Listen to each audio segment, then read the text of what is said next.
So Shostakovich, riding high, just the golden boy of musicians and composers in Russia. He had early successes. He wrote as his thesis, getting out of college, his first symphony, which is many consider one of his great works. So off the bat, comes from a musical family, just pretty good means, well known off the bat. Things are going great.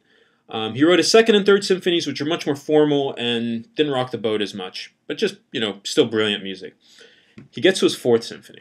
All right. After he had written this opera called Lady Macbeth of Mtsensk, which ended up being just a tour de force piece with very controversial and very difficult pieces of music in it, that at that point began to raise the ire, the antennae of the censors there, Stalin's goons, you can say.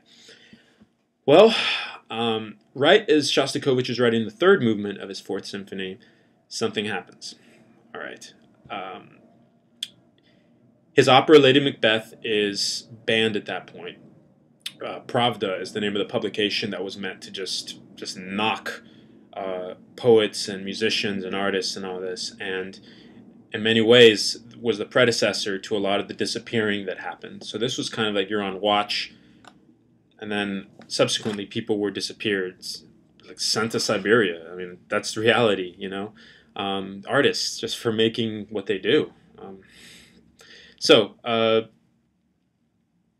Shostakovich then starts getting worried because it's been going great up until this time, and he wanted to make his fourth symphony his credo. He wanted to make this the definitive piece of his just nascent career that was just taking off. So in the third movement, after hearing of this disappointment and this, not more than disappointment, this tragic element of his career, and beginning to be on guard and fearful, he writes a third movement. And in the third movement, he starts placing, this is kind of the scary part, he starts placing just very small little pieces of other pieces that he ended up not releasing, sort of parachuting them in to the third movement. So you hear just like little 5-note excerpts of a piece that he wrote, but he pulled back because he was afraid. So in a sense, the way I like to think of this is the third movement is a graveyard. It's a graveyard of his children, of his musical children, obviously. I don't mean to be too dramatic, but it's of his musical offspring. And he knew that he couldn't put this stuff out there. So could you imagine that? Just, you're a composer.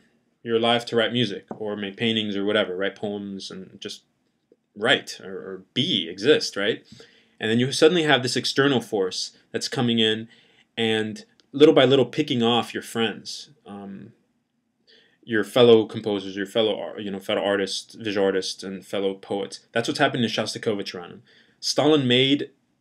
Stalin's way of punishing Shostakovich was not to send him away, but was actually to take away the people around him and constantly make him think, am I next?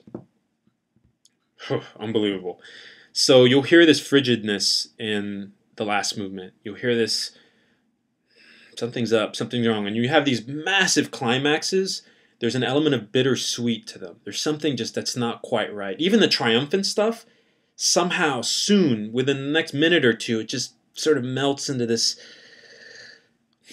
something's wrong, And that's Shostakovich, I think, realizing something, that his life would never be the same.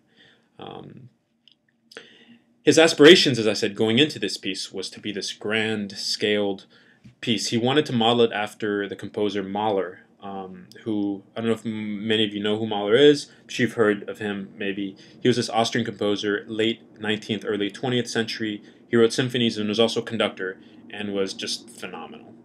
His music tried to encapsulate the universe, that's what he says, in each symphony. So each 70, 80-minute symphony tried to just basically cover everything. So you have these moments of the schizophrenic moments. You have a march, a very triumphant march going on, and then suddenly you have this waltz, and then people just start waltzing, and then 2 minutes later you have this funeral march that comes in.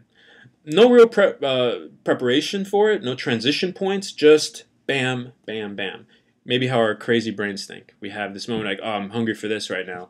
Oh, wait a minute, I have this book I have to read, like those books back there. Or, what am I going to do in December? I need to see some friends when I'm on vacation. Or, man, this concert's dragging on. Or whatever, So You'll hear that element of Mahler in the Shostakovich Fourth tonight. Another element of Mahler you hear is this is one of the largest symphonies anybody's ever written as far as the force is concerned. So you'll see just hundreds of not hundreds, but 120, 130 people on stage if they do the whole the large version of it, which they most likely will.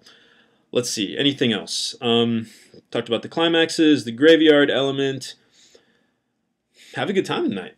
If you have any questions on anything, I'll be there, and just enjoy it. The Shostakovich isn't going to give you necessarily this immediate payback of, you know, this big yum ba dum ba ba and then yay, bravo, bravo. It doesn't end like that. So give it time. Sometimes a lot of people like to clap immediately at the end of a concert. This is one of those that you want to maybe give it time to just sort of the music just to dissolve into the air and just sort of rest and settle in. Then you exhale and okay. So enjoy it. Thanks guys for doing this, and I hope we can do more of these type of evenings. Maybe maybe do something in a museum or something, or just art.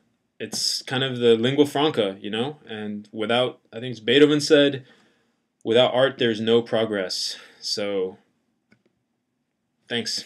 Look forward to sharing this with you tonight.